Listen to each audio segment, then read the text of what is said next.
서로 친절하게 하며 불쌍히 여기며 서로 용서하기를 하나님이 그리스도 안에서 너희를 용서하심과 같이 하라.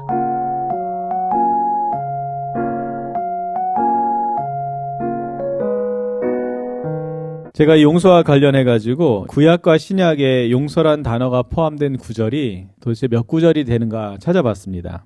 그 가운데 구약에 32회가 등장을 하고 신약에 17회가 등장을 합니다. 구약에 32회가 등장을 할 때 주로 그 용서의 개념은 하나님이 인간을 용서하시는 것이 절대적인 개념입니다. 32회 가운데 27회는 그렇게 사용이 됐습니다. 그러니까 사람이 사람을 용서한다는 개념이 그렇게 많지 않아요. 구약에서 최초의 용서의 개념이 어디서 나오냐 하면은 창세기 50장에 나옵니다. 의외로 구약에서는 사람이 사람을 용서한다는 개념이 그렇게 많지 않습니다. 그러나 신약에 보면은 신약이 17회 사용했는데 그 중에 15회가 사람이 사람을 용서하는 그 용서와 관련이 되어 있는 것입니다. 우리가 용서에 관해서 생각해 볼 그 말씀이 있죠. 요한복음 8장 1절로 9절에 보면은 가늠하다 현장에서 잡힌 여인의 이야기가 나옵니다. 난리가 났죠. 현장에서 잡혔으니까. 지금 같아도 이게 난리가 날 일인데 그 당시에 율법 사회에서 이것이 참 있을 수가 없는 일이죠. 여인을 끌고 왔어요. 얼마나 비참하게 끌려왔겠습니까?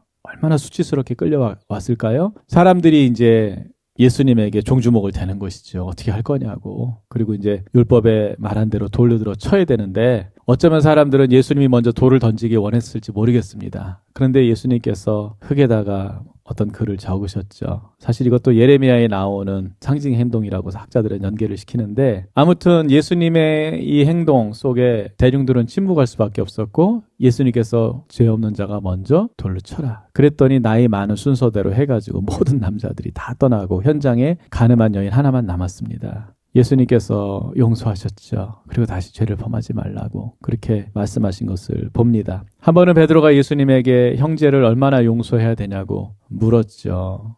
예수님의 답변이 뭐였습니까? 7번 하는 게 아니라 70번씩 7번이라도 용서를 해야 된다. 그러면서 예수님의 제자도 가운데 용서가 옵션이 아니라 필수라고 하는 것을 사실은 가르쳐 주셨습니다. 예수님의 기도 안에도 우리가 다른 사람의 죄를 용서한 것 같이라고 하는 그 표현이 나옵니다. 우리의 죄를 용서하옵시고 라고 하는 그런 표현이 나오는 것이죠. 그 용서의 의미, 잘못에 대해서 마치 죄를 짓지 않은 것처럼 그렇게 여겨주고 받아주는 그런 의미, 적극적 의미의 용서지만 용서의 또 다른 개념은 뭐냐면은 배상을 요구하지 않는 것이죠. 그 잘못에 대해서 더 이상 배상을 요구하지 않는 것, 그것도 이제 용서라고 하는 것입니다.